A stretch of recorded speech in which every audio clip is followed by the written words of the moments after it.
Shalom semua. Pada hari ini saya akan membahas tentang buku yang kita baca semua, yaitu Connecting, khususnya bab tentang konselor dan juga guru. Nah, jadi konselor dan guru ini dia termasuk ke dalam occasional mentoring, di mana mentor membantu kita untuk jangka waktu yang singkat dan juga dengan cara yang sangat spesifik. Mereka memberikan kontribusi, perkembangan khusus pada waktu yang tepat. Nah, yang pertama akan saya bahas tentang konselor. Saat bicara tentang konselor, kita ingat kisah Yitro dan Musa, di mana Musa saat itu dia sedang overload. Banyak yang harus dia kerjakan untuk bangsa Israel saat itu. Sehingga dia sangat sulit untuk menghadapi bangsa Israel. Belum pekerjaan yang banyak, akhirnya dia makin stres. Nah, pada suatu hari Yitro datang, dan Yitro memberikan beberapa nasihat kepada Musa untuk mengurangi beban pekerjaannya dan juga untuk mengurangi beban emosionalnya tentunya dari Musa.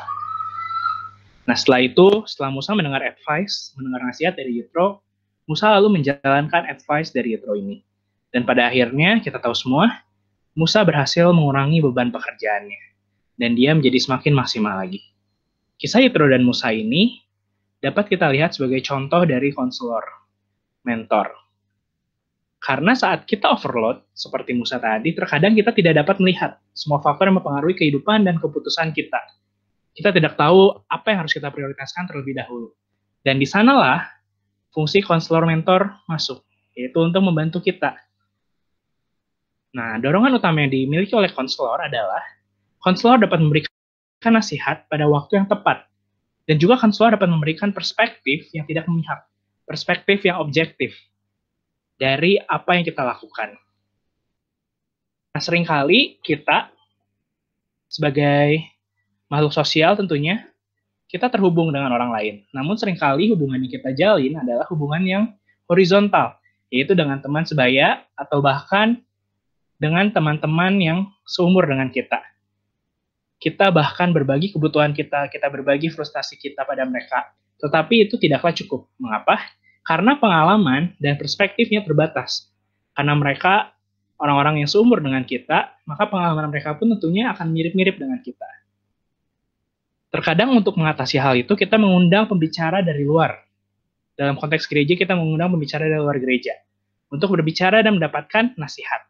Tentunya hal ini dapat membantu sesekali, namun tentunya akan lebih efektif jika konselor dari komunitas tempat kita berada, karena mereka mengerti konteks, dan juga mereka akan selalu tersedia ada untuk kita. Nah, kehidupan ini yang kita jalani sekarang, kita harus melihatnya dalam konteks multiple generational, relasi antar generasi. Kenapa? Karena kalau misalnya kita lihat di dunia barat sana, kita bisa melihat bagaimana individualisme mulai masuk, bahkan menguasai relasi antara orang-orang. Dan tentunya hal ini sangat berbahaya. Mengapa? Karena kita perlu untuk duduk bersama, berbagi dan belajar dari satu sama lain bersama orang yang lebih berpengalaman dan juga lebih senior dibanding kita. Sama kayak misalnya kita memiliki keluarga muda. Keluarga muda ini yang ada di gereja, mereka butuh sharing kehidupan mereka kepada orang-orang yang lebih senior dalam pernikahan. Karena bisa jadi orang-orang yang lebih senior dari dalam pernikahannya ini, mereka dapat memberikan masukan-masukan bagi pasangan muda ini. Dan juga pasangan-pasangan senior, mereka dapat belajar apa saja pergumulan yang dihadapi pasangan muda, yang bisa jadi berbeda dengan pergumulan yang mereka hadapi dulu. Jika lebih banyak hubungan konselor dibuat, seperti tadi, baik secara informal ataupun formal, tentunya itu akan memperkuat tubuh Kristus. Karena tubuh Kristus akan menjadi lebih sehat, lebih bijaksana, dan juga lebih kuat untuk menumbuhkan, serta mempengaruhi kehidupan satu sama lain. Ya. Sebagai mentor, kita harus peka terhadap peluang konseling. Dimanapun kita ditempatkan, baik itu di gereja, di tempat pekerjaan kita harus peka. Mana saja pemimpin muda yang mungkin dapat kita berikan konseling. Karena para pemimpin muda atau orang-orang muda seringkali mudah membuat kesalahan dalam pengambilan keputusan. Pendampingan yang kita berikan tentunya dapat melindungi mereka saat mereka mengambil tindakan untuk menghindari mereka mendapatkan konsekuensi yang serius di nantinya. Selain itu juga, konseling dapat dispesialisasi. yang akan memimpin pada sebuah relasi di mana konselor mentor dapat membantu mentori melewati masalah yang berhubungan dengan masa lalu dan pengalaman mereka. Selain itu juga, waktu yang dibutuhkan tentunya disesuaikan dengan kebutuhan mentori atau kepekaan mentor untuk mengetahui kebutuhan para mentori. Nah, dalam konseling juga seringkali mentor harus memberikan sebuah intervensi. Namun, intervensi yang diberikan oleh mentor adalah inisiatif dari mentor jika dia sudah memiliki kebebasan dalam hubungan ini. Jadi saat dia sudah memiliki hubungan yang dalam, barulah di sana biasanya mentor dapat mengintervensi mentori. Tapi itu juga kalau sudah dalam hubungannya. Sehingga hal ini biasanya jarang terjadi, tidak sering. Dan disesuaikan dengan kebutuhannya.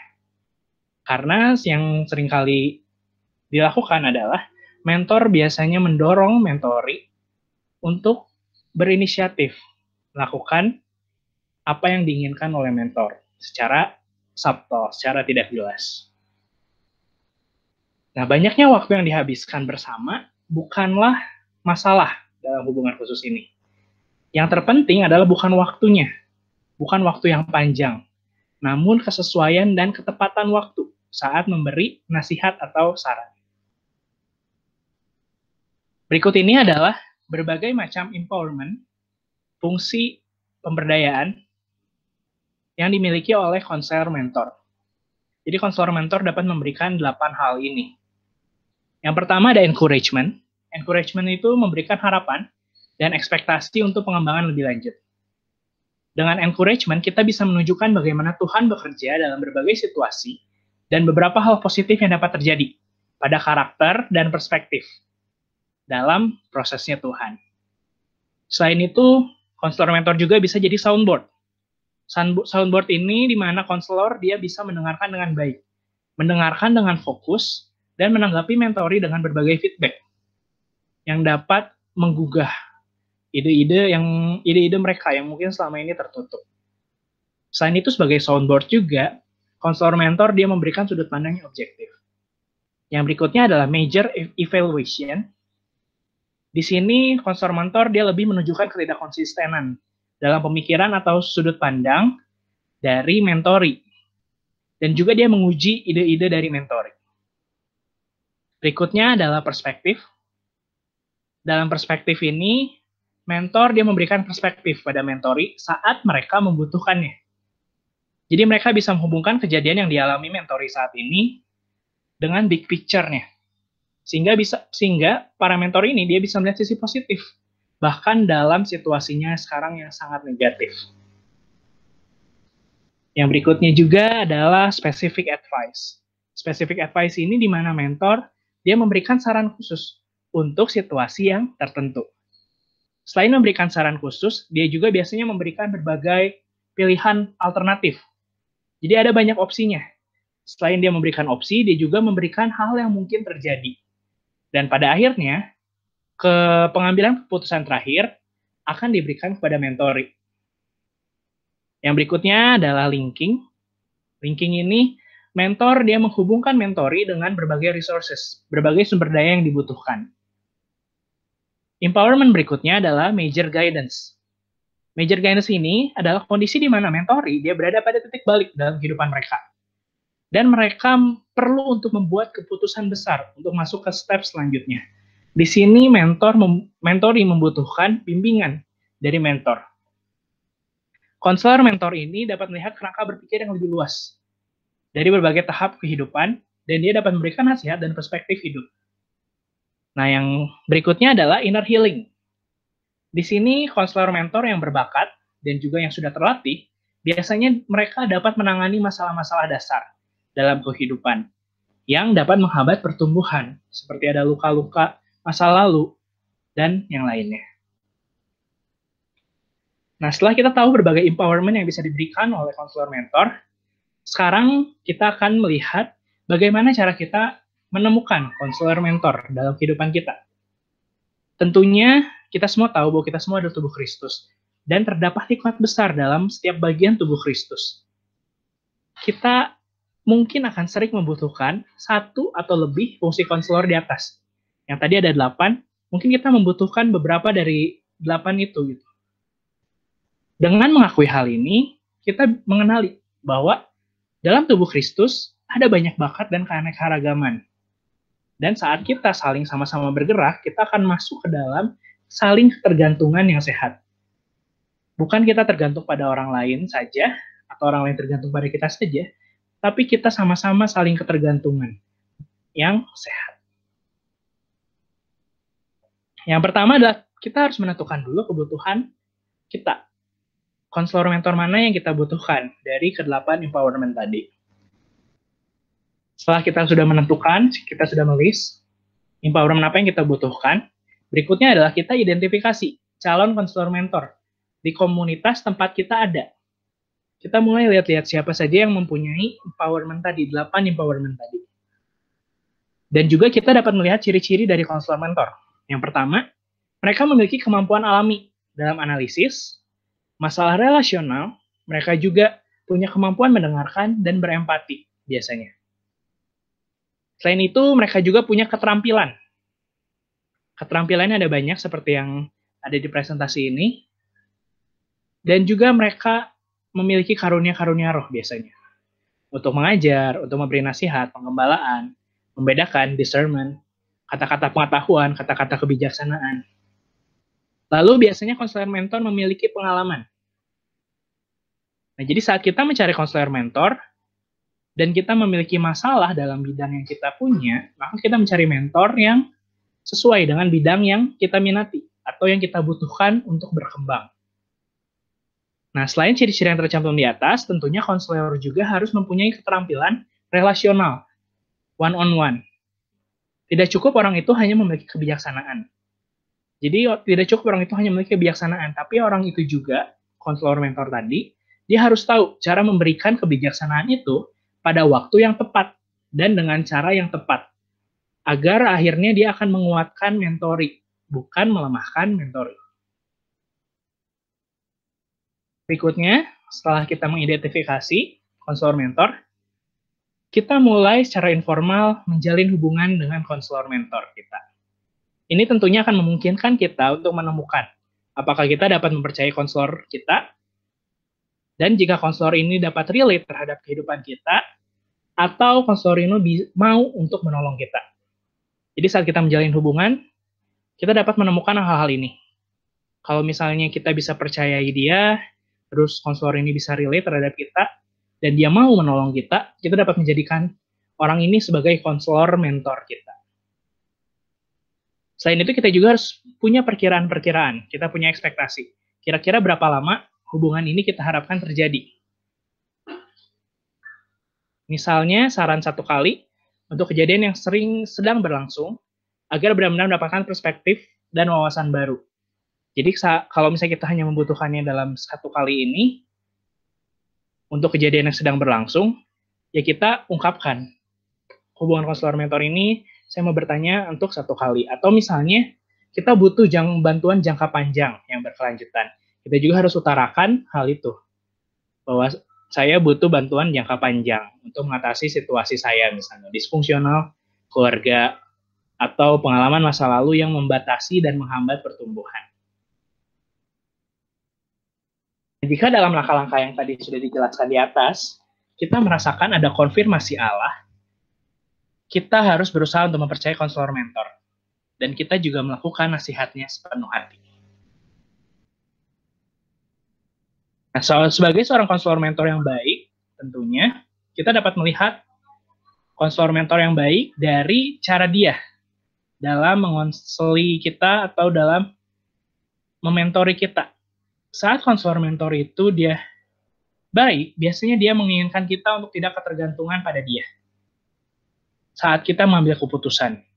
Sedangkan ada beberapa hubungan konselor mentor yang memaksa para mentori untuk ketergantungan terhadap konselor mentor. Jadi kalau si mentori ingin mengambil keputusan, selalu harus minta nasihat dari konselor. Kalau sama konselornya nggak boleh, maka si mentori nggak boleh ngambil keputusan itu. Nah, hal itu kurang sehat. Karena apapun saran, perspektif, dan pilihan yang diberikan konselor mentor, pada akhirnya keputusan kita sendiri. Kita akan menerima atau menolaknya. Pada akhirnya, kita yang bertanggung jawab untuk diri kita sendiri dalam setiap pilihan dan keputusan kita. Nah, tadi cara untuk menemukan konselor mentor. Nah, kalau sekarang kita akan masuk, jika kita jadi konselor mentor, apa yang harus kita lakukan? Saat kita jadi konselor mentor, kita harus tetap tersedia, ada di komunitas. Kita berusaha peka untuk melihat mana saja mentori potensial yang bisa kita bimbing. Dan kita ada untuk mereka. Kita juga coba untuk berusaha berhubungan dengan mereka sebagai saudara. Saat sudah ada hubungan sebagai saudara, kita nikmati relasi kita dengan mereka. Selain itu juga, kita sebagai konselor mentor harus berusaha untuk memahami masalah yang dihadapi orang lain. Dan kita mulai lakukan berdoa untuk mereka. Kita luangkan waktu kita untuk terus berpikir, belajar, dan berdoa. Untuk minta kebijaksanaan pada Tuhan, bagaimana cara menyelesaikan masalah mentori kita itu. Kita renungkan pengalaman kita sendiri, apakah kita sudah pernah menghadapi masalah itu atau belum. Jadi kita harus memberikan effort untuk memahami para mentori yang sudah dipercayakan Tuhan pada kita. Selain itu, kita juga harus selektif dalam memilih orang kita bimbing secara berkelanjutan. Kita harus memastikan jenis encouragement apa yang mereka butuhkan. Kalau misalnya kita nggak siap untuk encouragement yang mereka butuhkan, kita harus mau untuk merujuk dia pada seseorang yang mampu. Jika kita memiliki relasi atau kenalan yang mampu, kita rujuk dia ke sana. Jika kita tidak siap pada encouragement yang dia butuhkan. Karena itu, kita juga kita perlu tahu nih, jaringan orangnya. Siapa aja orang atau pria dan perempuan yang dapat berfungsi sebagai konselor mentor. Dan kita harus tahu kekuatan dan kelemahan mereka dalam 8 fungsi encouragement yang sudah ada tadi di tabel. Jadi saat mentori kita butuh encouragement yang tidak kita punya, kita bisa dapat langsung merujuk dia pada seseorang yang kita kenal. Kita kenal dia punya kekuatan dalam bidang encouragement itu. Nah, yang berikutnya adalah kita lihat saat kita mengonseli dan juga sebagai konselor mentor, kita lihat apakah ada daya tarik dan daya tanggap yang nyata. Apakah kita mampu membangun akuntabilitas dalam hubungan ini? Itu harus kita terus evaluasi. Selain itu, kita juga harus memastikan ekspektasi mentori. Apa yang diekspektasi, apa yang diharapkan terjadi dalam hubungan ini? Dan apa kebutuhan dia? Kita juga harus memastikan kira-kira durasi mentoringnya berapa lama. Nah, yang terpenting adalah jangan menentukan solusi sebelumnya. Sebagai konselor dan mentor tentunya, kita harus mendengarkan mentori. Kita harus berusaha untuk memahami dia. Dan kita juga harus mendengarkan Tuhan dalam situasi tersebut. Seringkali Tuhan berbicara kepada kita lewat kejadian yang dialami oleh mentori. Kita harus siap untuk menerima terobosan Tuhan dengan ide-ide baru yang mungkin belum pernah kita lihat dalam masa lalu kita. Dan yang berikutnya adalah kita harus berusaha untuk menggerakkan mentori. Jangan sampai mentori ketergantungan dengan kita.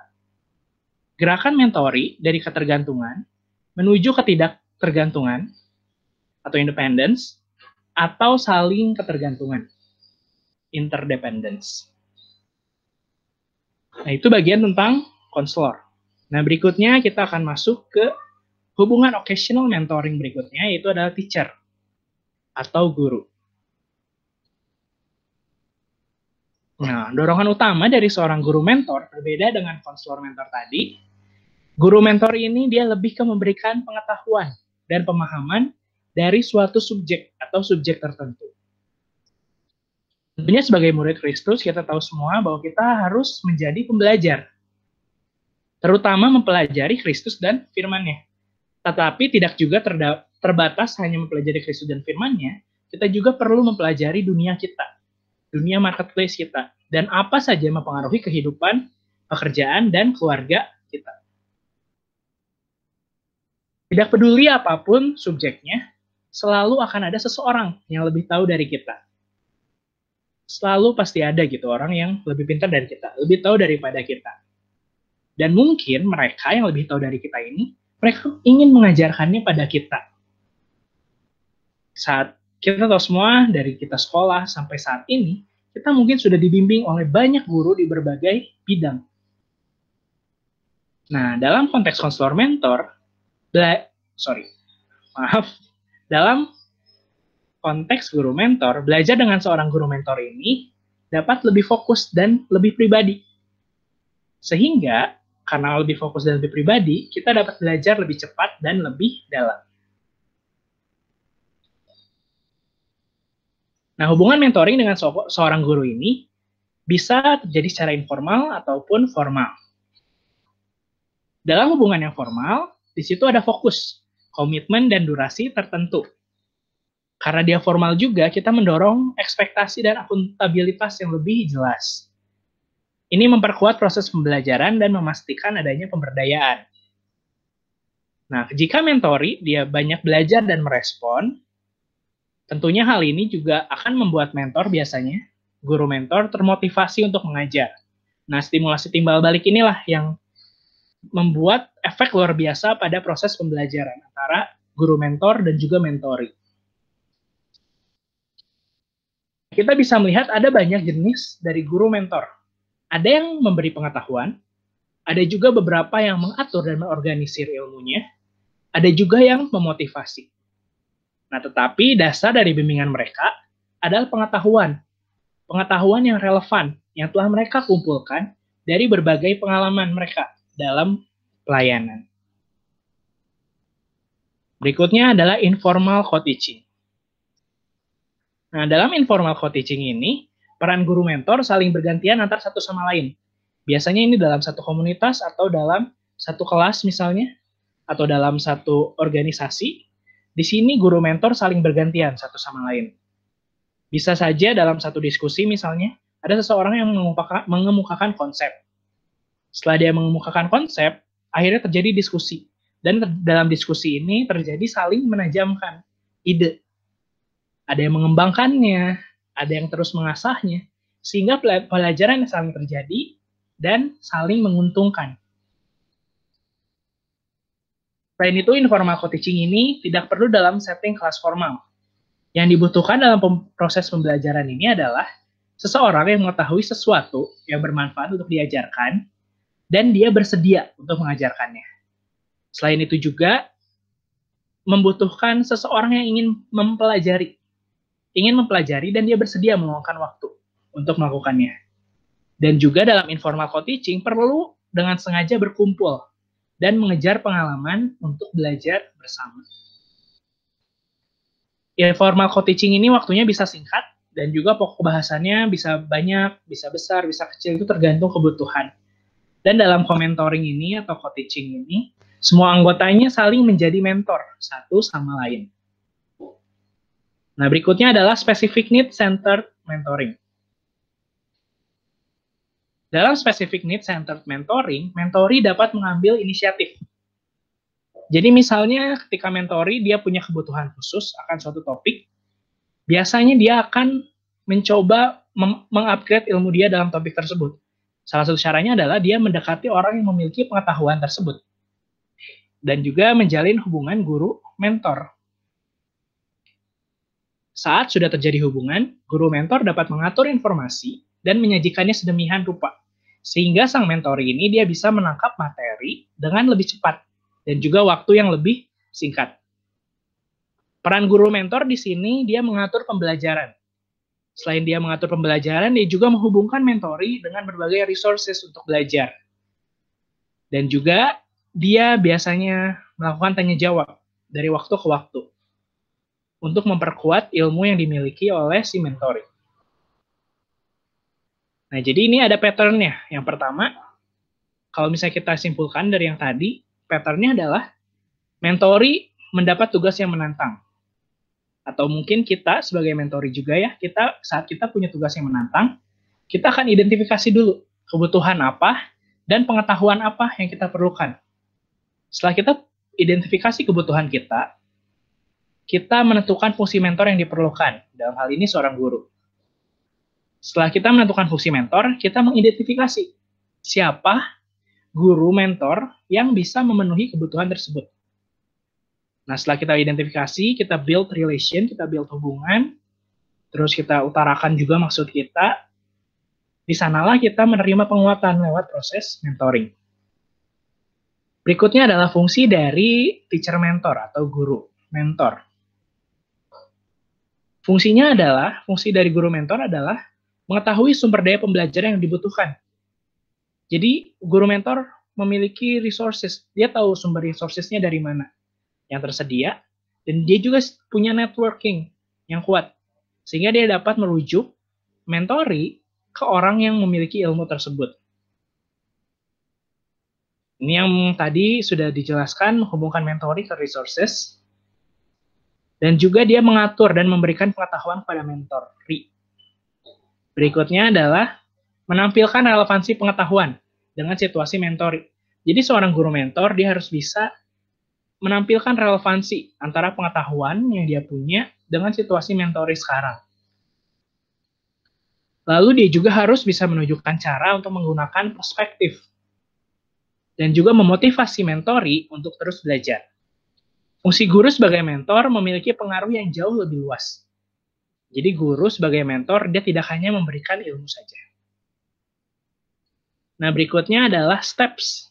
Langkah-langkah apa saja yang harus kita lakukan untuk kita dapat menemukan guru mentor dalam kehidupan kita. Yang pertama adalah identifikasi bidang apa yang kita perlukan. Lalu setelah kita identifikasi bidang apa yang kita perlukan, kita juga harus mengidentifikasi siapa yang dapat memenuhi kebutuhan itu. Ini bisa kita dapat rujukan dari mungkin teman kita. Kita bisa juga dapat rujukan dari pengikut Kristus lainnya dalam gereja kita misalnya, yang tentunya memiliki networking. Nah, berikutnya setelah kita identifikasi siapa yang bisa memenuhi kebutuhan itu, kita tanyakan pada diri sendiri, apakah mentoring oleh guru mentor ini dia bisa dikerjakan dalam kelompok, seperti small group atau program gereja, untuk menghemat waktu dan juga sumber daya yang dibutuhkan, atau dia harus ke personal. Bidangnya harus personal, nggak bisa kalau ada banyak orang, nggak bisa kalau di small group atau di program gereja. Nah, setelah kita identifikasi, dia dapat dikerjakan di kelompok atau harus ke personal, jika cocok dalam konteks kelompok, langsung kerjakan. Nah, kalau harus unik secara personal, maka kita harus mulai membangun hubungan dengan orang tersebut. Dan saat kita sudah membangun hubungan, kita minta pada waktunya yang tepat. Semakin spesifik hal yang kita butuhkan, maka guru mentor biasanya akan lebih mudah menghubungkan kita dengan berbagai resources yang dibutuhkan. Karena makin spesifik, tentunya resources-nya juga akan makin spesifik, sehingga akan dapat lebih membantu kita. Nah, berikutnya untuk guru mentor, bagaimana mengubah cara kita mengajar menjadi mentoring. Yang pertama, tentunya kita harus susun dulu mata pelajaran utama, apa saja yang bisa kita ajarkan, apa saja yang kita siap untuk membagikan. Setelah kita menyusun mata pelajaran utama yang bisa kita ajarkan, kita juga harus menyesuaikan bahan yang kita punya untuk bekerja dengan tiap individu yang berbeda. Berikutnya adalah kita harus membuat agar kita diketahui oleh orang lain bahwa kita tuh punya resources yang bisa membantu mereka dalam bidang pengetahuan mereka. Berikutnya adalah gunakan Gregory's Teacher Laws and the Laws of Learner. Ini adalah salah satu buku. Saya sendiri juga belum membaca, tapi saya tertarik untuk membacanya. Di sini buku ini dapat membantu kita menjadi guru yang lebih efektif. Nah, berikutnya adalah saat kita mengajar dan memberikan pengetahuan pada mentori, kita harus mengilustrasikan proses dinamika pengajaran atau pembelajarannya. Kenapa harus kita ilustrasikan? Karena ini bisa memotivasi pelajar atau mentori dan mendorong mereka untuk bisa menggunakan ilmu ini untuk orang lain. Jadi mereka bisa belajar dari cara kita mengajar, sehingga mereka dapat dengan inisiatif sendiri bisa mengajar orang lain, dan ilmu kita semakin berguna bagi orang banyak. Nah, yang berikutnya adalah kita harus merevisi pengetahuan yang kita berikan sesuai dengan situasi mentori kita. Jadi harus fleksibel. Dan yang harus diingat, jangan berlebihan. Ajarkan saja apa yang dia butuhkan. Berikutnya adalah tantang mentori kita untuk menggunakannya dalam kehidupan sehari-hari. Dengan cara kita menunjukkan kegunaannya dalam hidup kita sendiri. Dan kita tunjukkan relevansinya dengan situasi mentori. Nah, jika kita mengajar dalam konteks kelompok, kita juga harus memperhatikan orang-orang yang ada di sekitar kita, yang kita ajar. Kita perhatikan orang-orang, siapa tahu ada yang harus dibimbing secara individual. Saat kita peka terhadap sekitar kita, dan kita tahu orang ini harus dibimbing secara individual, kita mungkin mulai mengundang mereka yang merespons dengan baik. Jadi saat kita sudah identifikasi siapa saja yang harus dibimbing secara individual, kita lihat respon mereka. Kalau respon mereka baik, maka kita mulai bangun hubungan khusus dengan mereka. Kenapa? Untuk memungkinkan mereka bisa bergerak lebih cepat. Dan yang berikutnya adalah terbuka untuk sesi pengajaran yang unik jika dibutuhkan. Ketika permintaan datang untuk mengajar yang tidak sesuai dengan pola normal kita harus memikirkan kemungkinannya. Bisa jadi hal yang kita ajarkan ini, dia bisa mengembangkan individu yang bersangkutan tersebut. Nah, ini sebagai penutup, teachers who are open to deliberate mentoring and establishing personal relationship with people in order to empower them through teaching are greatly needed. Jadi guru yang dia bisa membangun hubungan personal, bisa melakukan mentoring dengan sengaja, dan juga berusaha untuk menguatkan banyak orang lewat pengajaran mereka, itu sangat-sangat dibutuhkan. Terima kasih, Tuhan Yesus memberkati.